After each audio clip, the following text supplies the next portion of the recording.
Hi everyone, this is audap. Let's continue our game of Hermitage Strange Case Files on Nintendo Switch.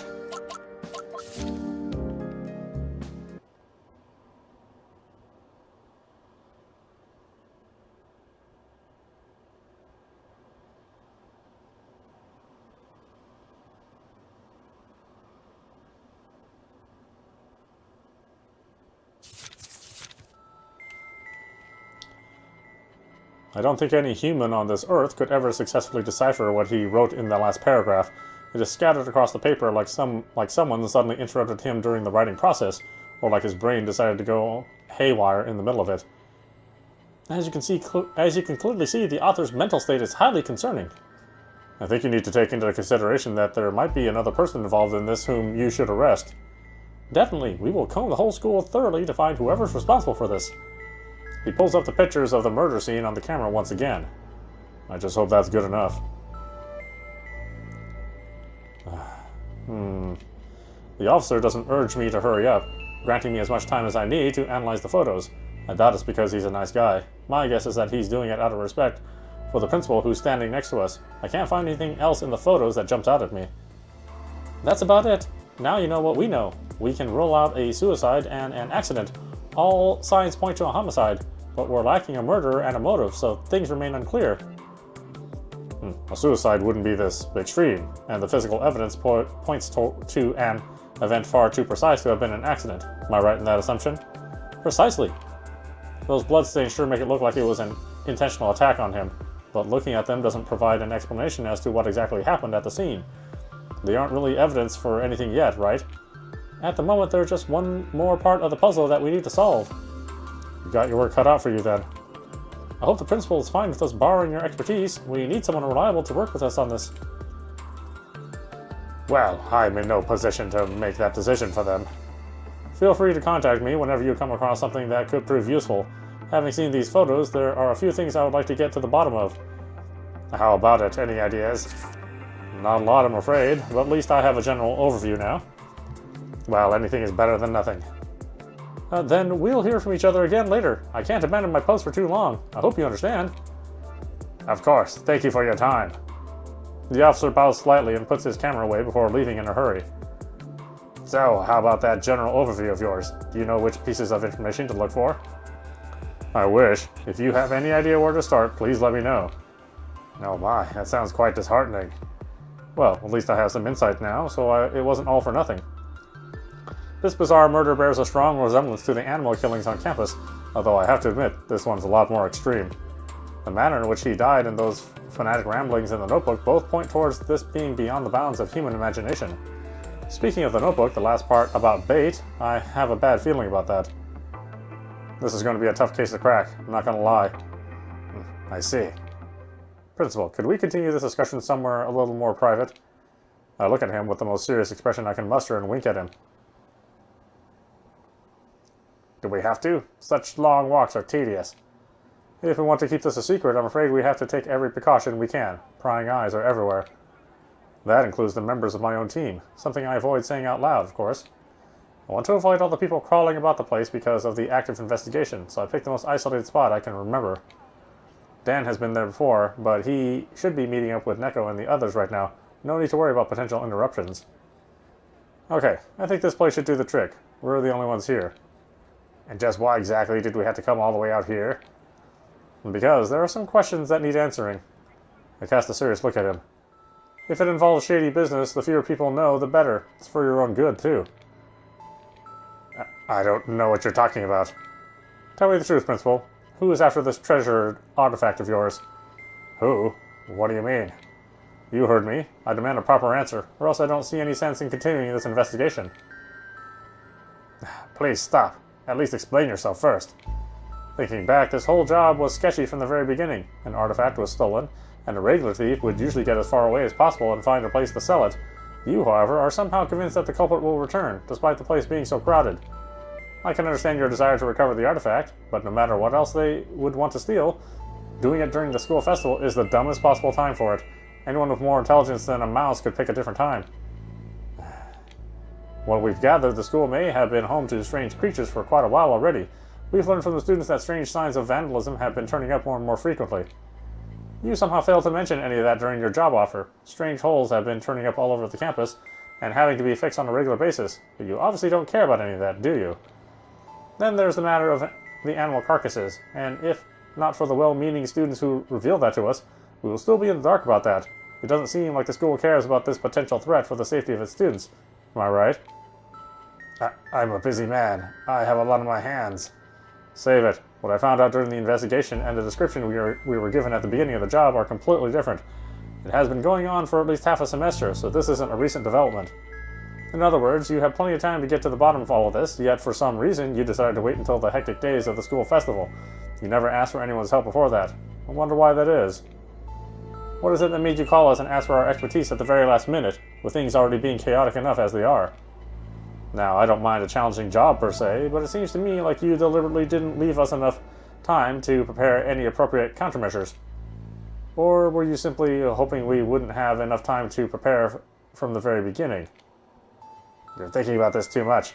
You're caught up in a web of paranoid thoughts. The fact that you didn't manage to track down the artifact remains, so please, don't pretend to be all high and mighty. Hey now, don't underestimate our professionalism and work ethic like that. I chuckle softly while I pull out the taser. Ah! You should see your face right now. Calm down, it's not even powered on. Yet.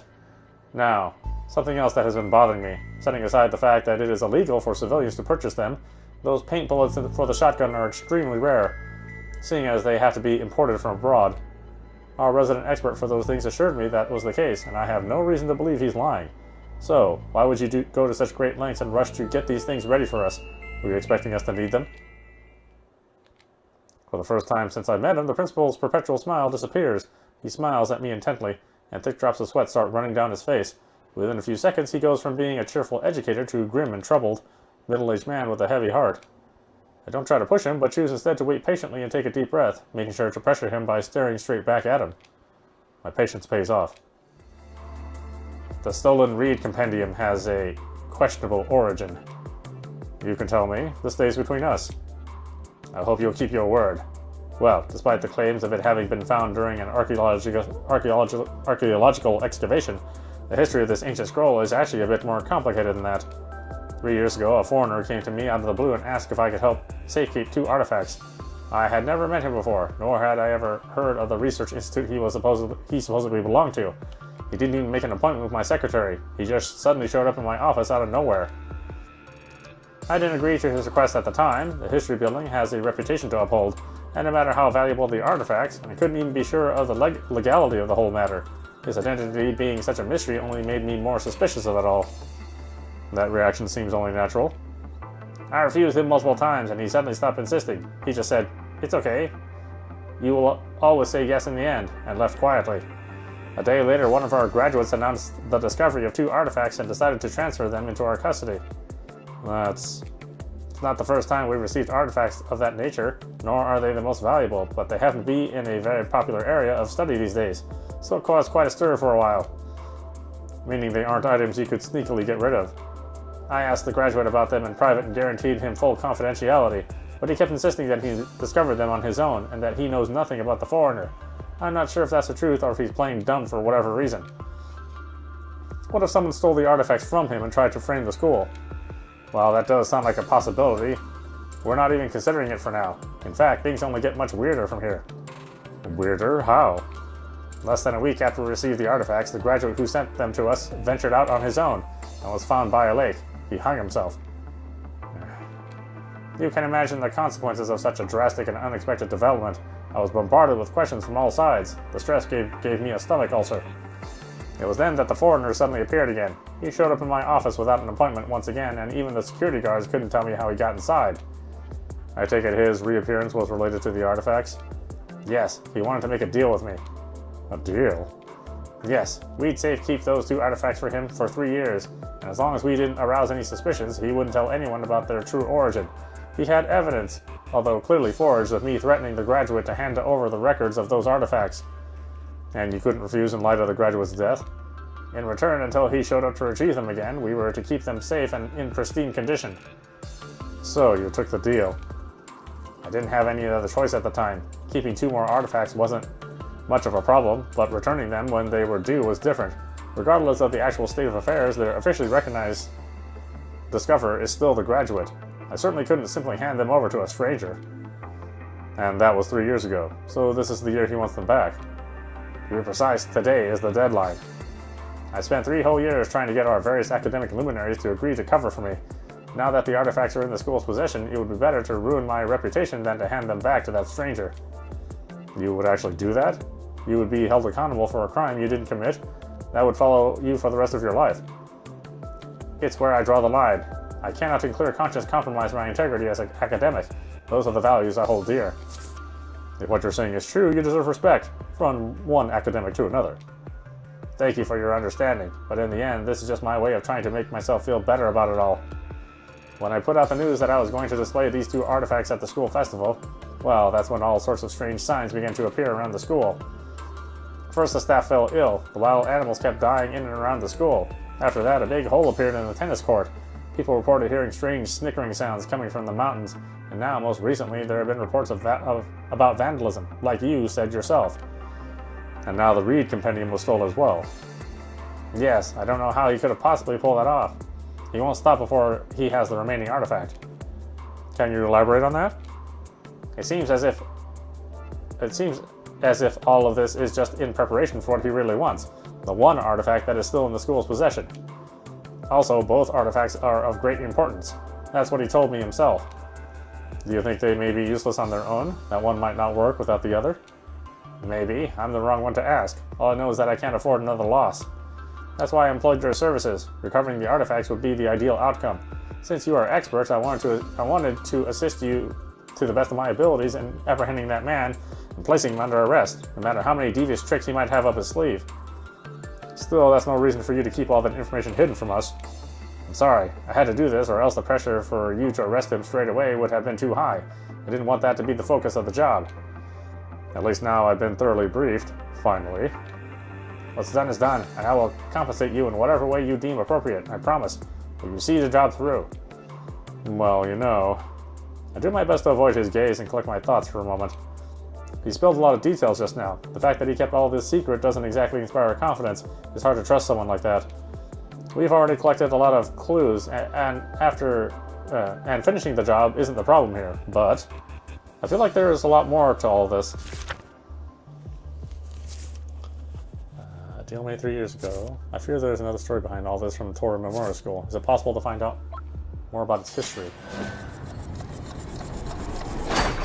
Oh, it's automatic. That's weird. Means of recovering lost property. I can't say I expected it, but it seems like my most troublesome guesses hit the bullseye. Sadly, this is often the case. I never thought we were dealing with a common criminal, but this is just frustrating.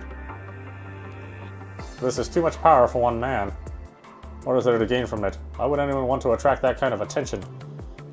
I understand the principal's decision. The school is dear to him. He has to make the best choice in order to preserve this place and its integrity. It's a heavy burden for him to carry, a responsibility entrusted to him by those who support him as a leader. But the line between right and wrong is often blurred. These artifacts may be highly valuable, but hiding them for a stranger, an unknown source, is highly questionable. That's more like morally dubious concealment rather than safekeeping. However, this moral dilemma has been pushed into the background and replaced by a far graver scenario. Judging by the scene of the burglary, it is clear that the thief used inhuman means in order to recover his lost property, and the consequences are certainly far more dire than the school losing face for having the artifact stolen from them. I can't even begin to imagine how the principal must have suffered in silence for the past 3 years. Having just learned about this deal he was forced to make, new questions are swirling around in my mind. If the culprit is something other than human, and many signs point to that being the case, then there are more urgent issues to consider right now. The notes that the police discovered at the murder scene clearly state that there is more than just one suspect, which I find to be a most troubling discovery. Judging from the author's tone, he had been pursuing the investigation for a long time, lending credibility to his theory despite his obvious descent into madness. However, the notebook's author seems to have died a while ago, leaving me to try and decipher the meaning behind what he wrote. Why did that mysterious visitor hand over those 2 artifacts to the school for safekeeping 3 years ago? And what could possibly make him go to such lengths to recover them after having given them away in the first place? What other bizarre dangers wander around the school, hidden in the shadows? The veins in my forehead are already bulging from thinking so hard. My instinct tells me that whatever we've stumbled across here is far more dangerous than we ever anticipated. It's been hiding its true face from us, remaining obscured behind a veil of fog. Impatience will only lead to failure. I often have to remind myself of that. I inhale the fresh air and let my mind and body become one while I contemplate. Anyway, I should focus on the problems that can be solved first. Apart from what happened today, I've already witnessed more than one strange occurrence at the school. If I piece things together, I'll be able to avoid any potential danger in the subsequent investigation, even if I can't necessarily discover the person behind it.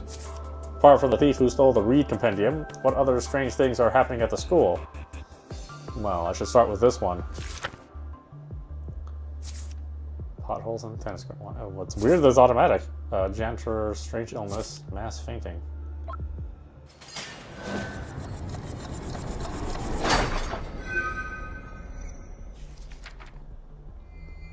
The dangers at Torah Memorial's middle school. That seems to make sense. So, who would leave a trail like that?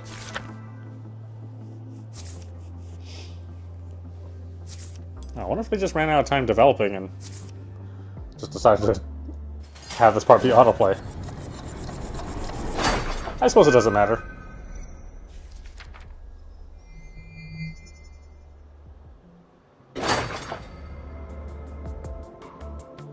The dangers at Torah Middle School. A giant humanoid creature that specializes in digging, coming and going without a trace except for bright flashes of light. An indescribable cloud of light that can inexplicably drain a person's energy and cause them to feel utterly weak and fatigued. An unknown being that crushes both animals and humans to death with ease and is perhaps able to disguise its whereabouts in some way. Either one sounds bad enough on its own. I don't know what I did to deserve having to go up against all three at once. These clearly aren't common criminals. Today's events provide further evidence of the threat they pose. Particularly the last one scares me. Being able to camouflage itself somehow makes it highly dangerous. Fleeing such a messy scene after having caused such damage without anyone noticing is a terrifying ability. The police have been unable to find the other person who entered the room with the victim. Why do they have to be so professional? I can't help but curse under my breath. In any case, it's important to keep an eye out for anyone suspicious. Since we have no way of fighting back yet, I should keep my distance if I witness anything unusual. Only one question remains. Although the deal was made 3 years ago, all of these strange occurrences started happening recently. A clear sign that he's returned to collect what he's considered to be rightfully his. Whether the others are accomplices that he brought along, or simply a third party attracted to by his presence, there is enough evidence to prove that the two artifacts are of more than simple archaeological value. I have seen other artifacts in my line of work that were held in high esteem, but most of them are just self-deceptions fueled by superstition or evil people using them to their advantage. It's a waste of time and energy, and most of the time just one big ploy to scam people out of their money. By now, I no longer expect anything to be original. Nearly everything that is supposedly of priceless value these days turns out to be a forgery. Unfortunately, I seem to have hit the jackpot this time. These two are the real deal. What exactly are they being used for? Let's see, air conditioning system, blackout. Oh, that's bad? What? No, that doesn't explain it. Despite the many traces that were left behind, the most crucial piece of the puzzle still appears to be missing. The culprit must have their own agenda, or else they wouldn't go to such lengths openly within the school. What are they really trying to do here? Can I really solve this problem with these clues?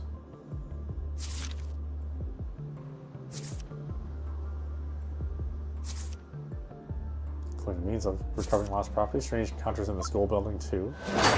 No, that doesn't explain it. Despite the many traces that were left behind, the most crucial piece of the puzzle will be missing. Okay.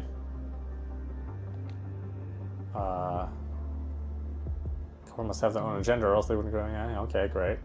Yeah. Well, you better figure it out, buddy. You only have one more chance.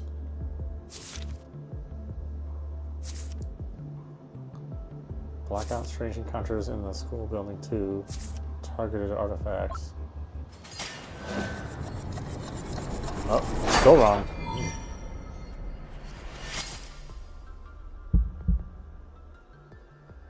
No. Suddenly, thoughts are racing through my mind in ways I have never experienced before. Sounds like you have at least seen the sinkhole with your own eyes. Yeah, but my intuition tells me something bad, something I don't want to come true. Scarlet sounds tired and rubs her eyes. The road looks as if someone used a sci-fi laser on it, but then there can't have been an explosion. What is... He shows me a small bronze bell. Why, a treasure, of course, though I am delighted to say that in some way every item I bring you is a treasure. I'm not going to argue with you on that, but those were old books. This, however, even though I'm an expert in all things archaeology, I've never seen anything quite like it. The symbols on it look unfamiliar. What era is it from? I dare say it could very well be an era that you are wholly ignorant of. You know what? You're being so certain of my uncertainty, despite me being a knowledgeable researcher, it only makes your intentions even more suspicious. I guess you could say my behavior is rarely considered normal. However, there is an eyewitness who claims to have looked in the direction in which the destruction happened. They saw something interesting. Saw something interesting? Wouldn't the light have blinded them? And that's half right. They said that the silhouette of a huge figure could be seen in the center of the glow when the explosion happened. Silhouette of a huge figure? That sounds like something out of a Terminator movie, if you ask me. It was even more exaggerated than that. The figure was described as having been at least 2 meters tall. It's all still very unclear and obscure. Oh, and you asked me to look into that shadowy silhouette that was spotted at the incident site, remember? I was going to look for more information, but the information found me instead. Wait, what do you mean? Did you see it yourself? Not quite, but a number of very similar sightings have been reported. However, none of those were accompanied by bright explosive flashes like the initial one.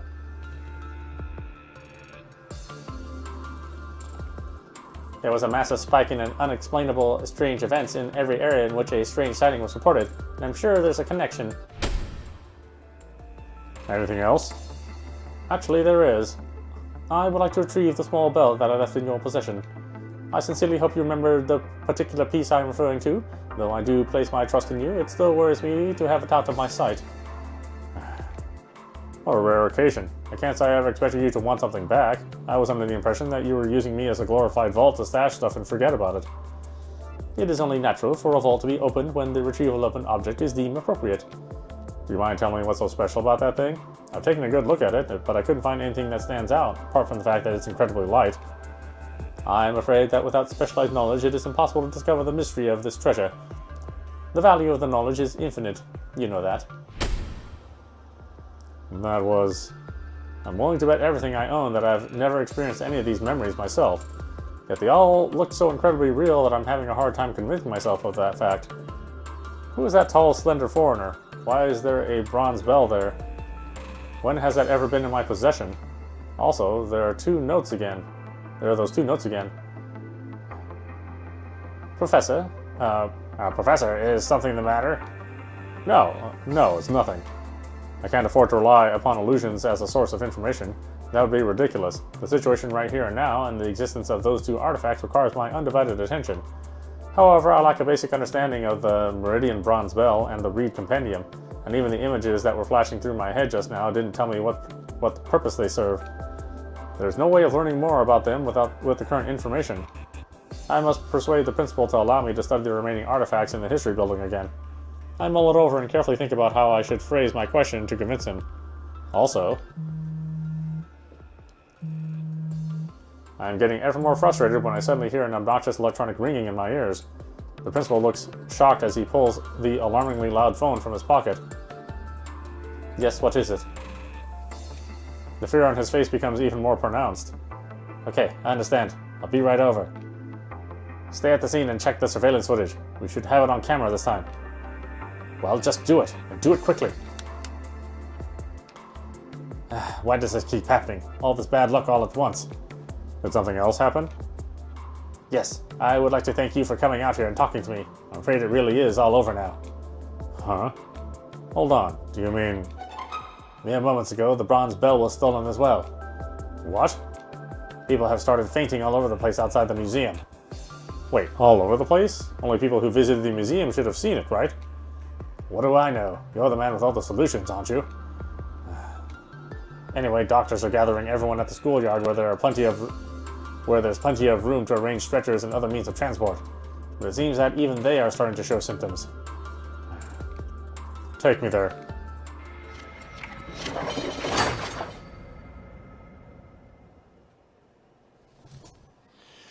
Red and blue lights are flashing in front of Zach's eyes. He can see a growing number of people gathering at the school gates. They are being driven back by stern orders to stay inside the school grounds. This isn't what any of them expected. It isn't even the kind of accident they expected, let alone the solution. The situation might be beyond the skills of their trusty manager. He doesn't like this.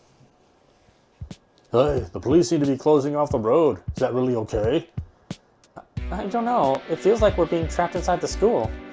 Calm down. They probably dealt with this kind of situation before. It's just a bunch of security guards. I'm sure there's a way of getting all this sorted out. I guess you're right. Justin, aren't you going to answer the phone? The key now is not how to deal with the group, but what will happen afterwards. The boss hasn't done anything so far. There's no way around the situation. No, there's no way this situation could have set up for his future at Hermitage. Be careful. There must be a reason behind it all. Anyway, what's going on at the school gate? The police are herding people towards the schoolyard. Things got pretty heated with the doctors, but I don't know any details. Is it really because of a murder? Let's just get everyone under control first so they won't spill any information. This place is rough enough for law enforcement as it is. What are we going to do about Yasmin? We can't leave her here, can we? How should I know? Hell, things just keep crashing down on top of us. What should we do? Damn, I have no idea. Justin and Scarlett turned the auditorium upside down in their search for Yasmin, but they didn't have any luck. This is like a completely one-sided boxing match that begins in the 4th round, with no hope of a comeback, making the pain even worse. At that moment, Justin rejoins the conversation. All we can do is hold on. Liam hasn't even met us yet, and Quinn is busy with her own business. As long as we keep it that way, Dan shouldn't be a problem. We've avoided the worst-case scenario. Let the store manager take care of the rest. I still don't want to give up just like that. Is there anywhere else we haven't looked yet? The mountain. Other than that, we'll have to look outside the school grounds. I see. I'm thinking that even if we could find her again, those 2 students wouldn't necessarily be with her, would they? I know. Come on, let's get this show on the road. Leave it to me. See you later. Ugh, what the hell is this all about? There you are. I had a hard time finding you. Huh? Manager, what are you doing here? I was going to ask you the same thing. Follow me. Where to? The mountain. Surely he's already come to his own conclusions. He always seems to attract certain kinds of events. By the way, bring that weapon we borrowed. I have a feeling we might need it. Carrying around that thing openly? You have some nerve. That's right. Just hold it in your hand. Even if you were stripped and run around naked, no one would stop you right now. As if they could stop me, but I'm not going to do that, just to be clear. There's also this. Have a look. It's some kind of blue capsule. Zach takes it and examines it. The capsule doesn't seem to have any markings on it, but it's a little bent, as if it were handmade. It looks familiar somehow, but he can't remember why. Magic potion. Does elixir look like that? It's adrenaline, diluted. The effect of oral absorption is very poor, but it's better than nothing. Then again, you made it for me, so why would I need to explain this to you? Huh? There's been a lot going on lately, and I'm just a bit confused. I'm afraid you're always a bit confused. You forget the most essential things. Whatever. Did you suddenly think of using it? What's next?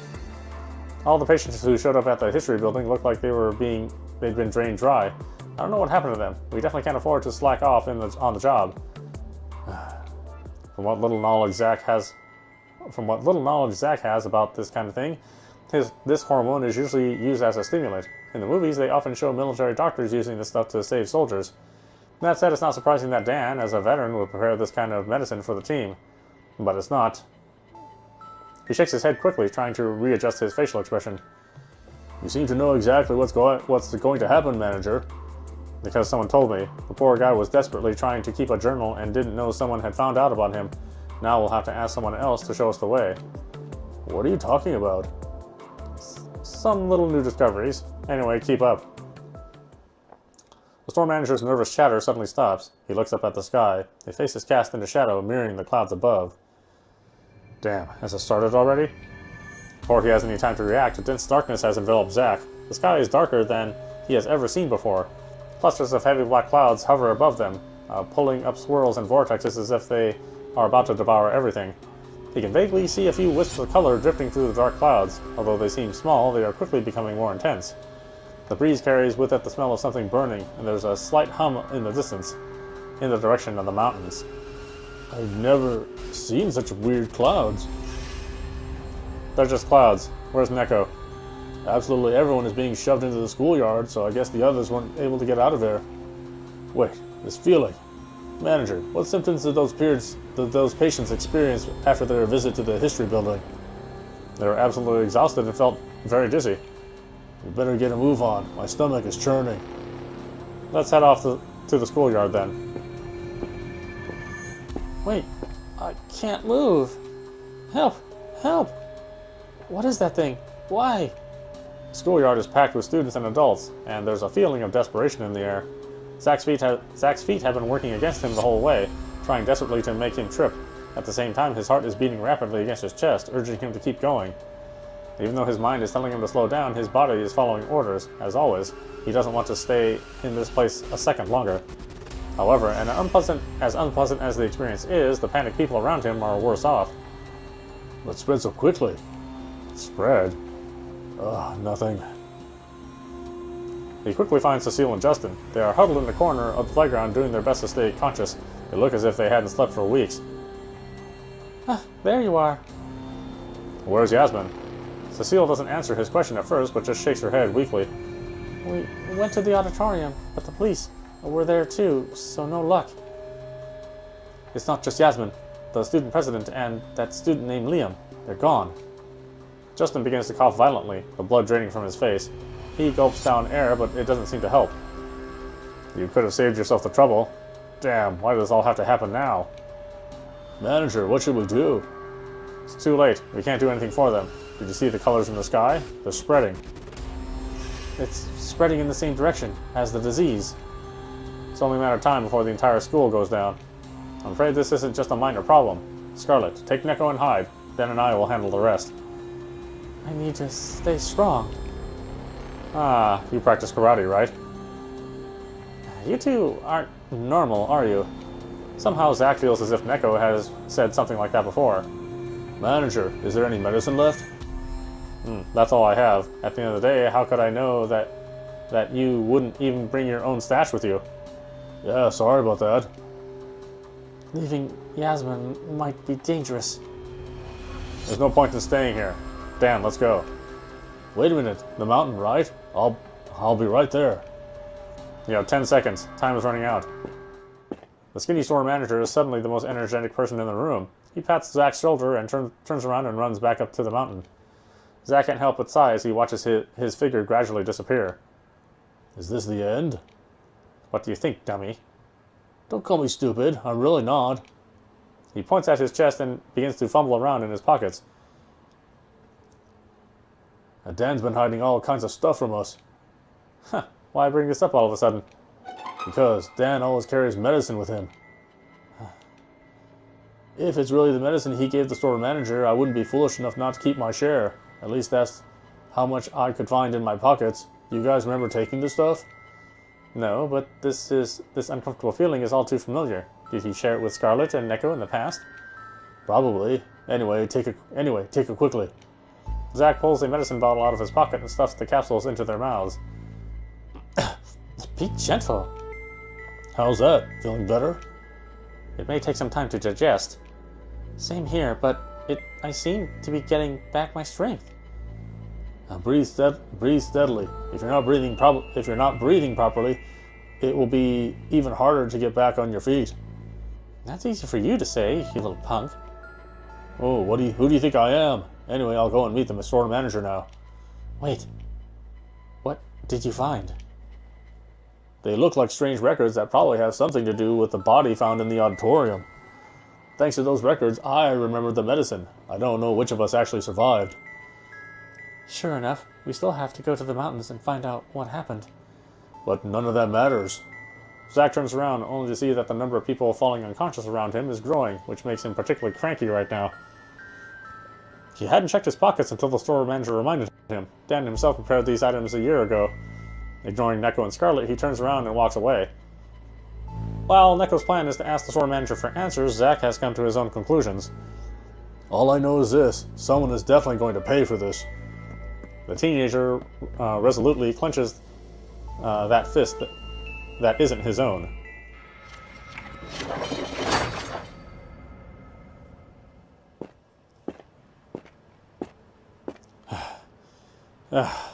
This is really killing me. I can't get rid of this total sense of disorientation. Climbing over the fence in the back of the mountain takes me quite a while, and my clothes get caught in the spikes at the top. I let myself fall. I drop heavily to the ground and immediately sprain my left ankle. It isn't too painful because of the adrenaline surging through my veins, but the occasional bright pain from the injury keeps me from running too quickly. The place has obviously been abandoned for some time. There are leaves everywhere. Autumn has only just begun, and the trees are already eagerly shedding their old cover in a tumultuous rain. Yet, even with all these scattered leaves around, the forest is still lush and green, full of evergreens. Such a lush landscape is far from normal at this time of the year. Exuberance isn't always a good thing. The sound's getting louder. The buzzing that has been floating around since we came close to the place has stabilized now. It sounds pleasantly like a flute playing on the wind. The sound alone might have been a treat if it weren't coming from all directions. A strange kind of laughter is mixed in with it, and it's giving me goosebumps. I didn't feel this way at the foot of the mountain, and the growing weight on my chest makes me think that I must be getting closer to the heart of something. At least this means I must be getting closer to the problem itself as well. As I look up, the hazy colors of the sky seem to indicate a pathway that leads towards the top of the mountain. There's a Japanese saying that goes, "If you do not enter the tiger's cave, you will not catch its cub." With that in mind, I take a deep breath, trying to calm my aching lungs and continue on my way.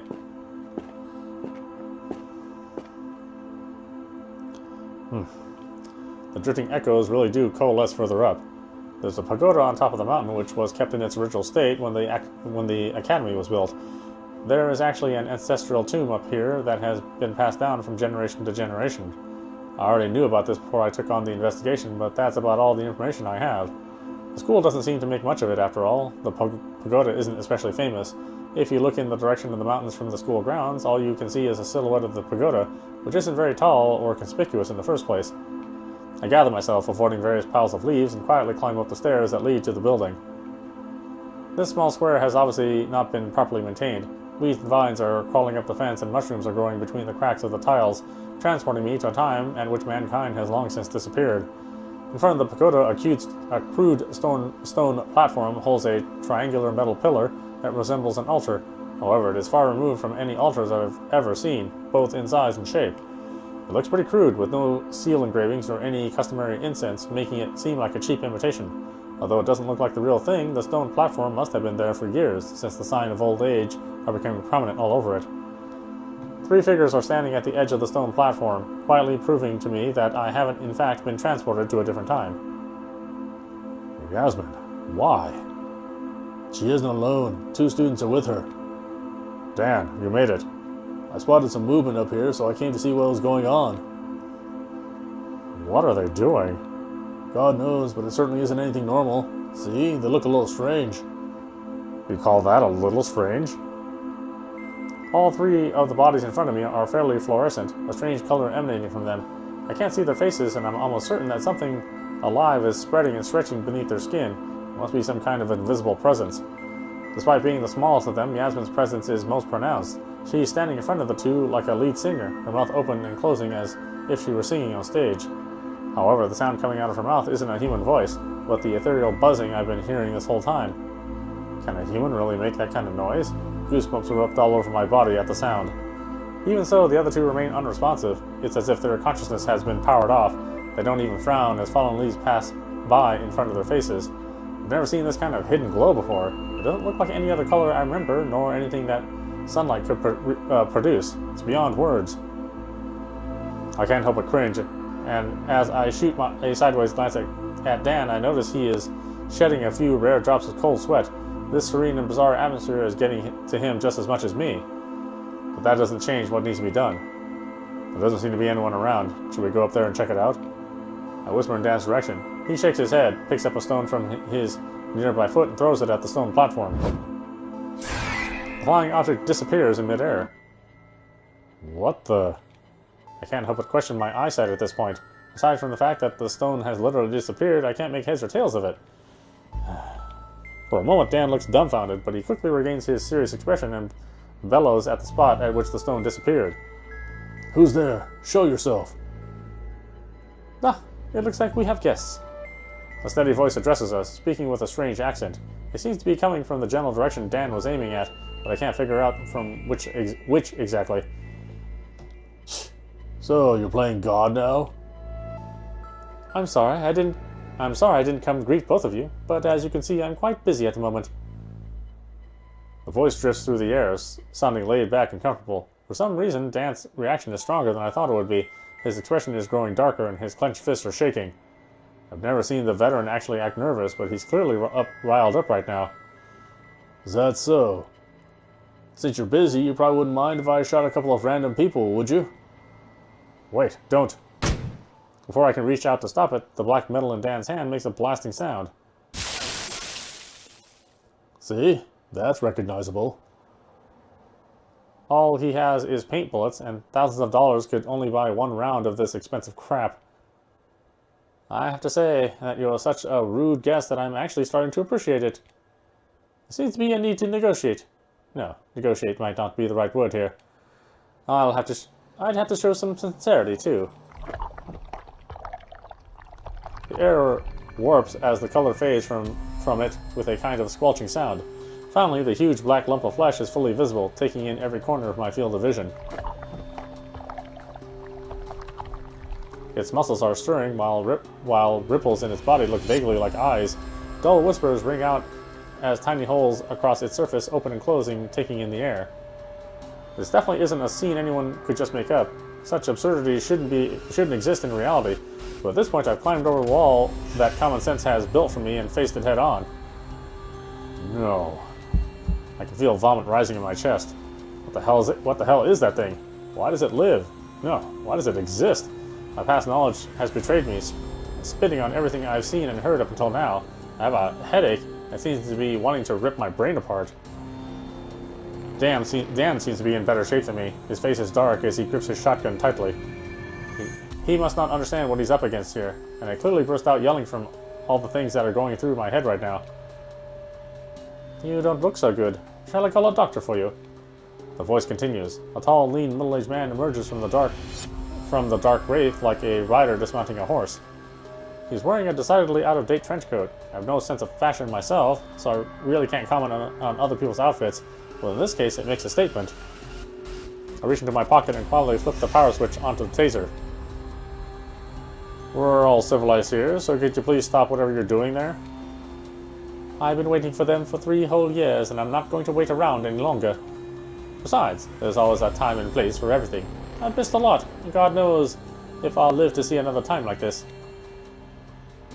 3 years? So you're the one who gave those artifacts to the school. Huh? What are you talking about, manager?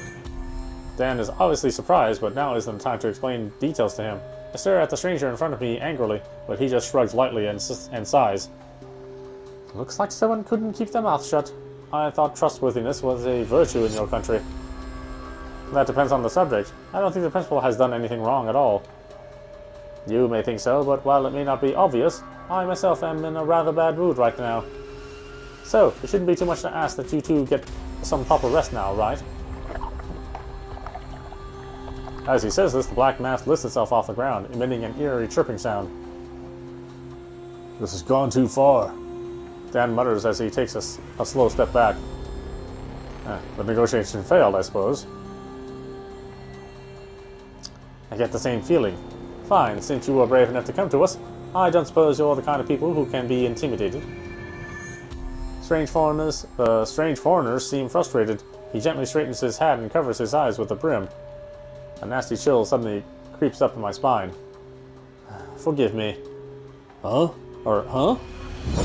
A black wave envelops my vision. Contrary to its enormous size, the fleshy mass is so quick that I can't keep track of its movements. Suddenly, the shadow is right in front of me, its loud screeching torturing my eardrums. Ugh. I don't even have enough room to raise a hand to protect myself, let alone dodge the creature. Frozen in place, my right hand tangled up inside my jacket, unable to draw my weapon. In the heat of the moment, Dan knocks me aside, his eyes murderous. The black mass doesn't hesitate and continues to grow, as if it doesn't really mind who attacks it. I close my eyes, waiting for the impact. I don't want to see my companion's miserable end. Huh? However, the sound I hear next is very different than expected. How's it going? All good? Dan grins crookedly at me. He's standing in front of me, casting me into shadow. The shotgun has disappeared from the tennis bag at his feet. No, it hasn't disappeared, it's just in a different place. A tattered piece of cloth is hanging from the front of the black mass. It looks like what was once a tennis bag too. The creature is holding onto it like a shield. But that isn't the only thing embedded in its flesh. A piece of metal with blue paint is visible between the rags. It has been bent with great force and is spewing large amounts of smoke into the air. An ice-cold breeze is blowing from the direction of the creature. Well, somebody certainly did his homework. I just used whatever was available. Dan sneers at the man. The creature next to him is still trying to move, but it's so slow it might have just woken up from hibernation. The metal buried in his body is making a stifled creaking sound. The whole scene looks like an old-school horror movie. Did you use a cooling agent? Liquid nitrogen. I knew it would come in handy. Dan isn't the only one who answered him. Neko and Scarlet emerge from the edge of the trees. Each of them is holding up a metal air canister threateningly, ready to toss another one should the need arise. Lucky we got so much of it. This school's chemistry lab is a million times better than the one at our high school. Huh? Something about her statement strikes me as odd, but now isn't the time to think about that. How did you know it would be here? We all have our own way of doing things, Manager. This level of preparation wasn't even necessary to figure out what was going on. At the auditorium, we were told that the victim entered the room with another person. As of yet, the police have been unable to locate that person. It was a pretty bloody scene over there. After seeing the way the guy died, we decided we had to figure out a way to deal with this mysterious culprit who came and left without a trace. Sorry, Manager. We didn't know when it was going to attack, so we had to wait for it to make the first move. Oh, we got lucky. No wonder he was carrying around that tennis bag the whole time. It wouldn't have been necessary to carry the shotgun on its own, but if our enemy thought it was a simple disguise for regular weapons, the liquid nitrogen tank would have remained concealed. Could it be that he was hiding it to avoid revealing his plan to me? I wonder. Regardless, he figured out how to deal with the monster, so this might be a good opportunity. I pull out the taser and aim it at the foreigner. But we'll find out what happens tomorrow. This is audap watching Hermitage Strange Case Files on Nintendo Switch. Anyway, I hope you enjoyed watching. I will see you at the next stream.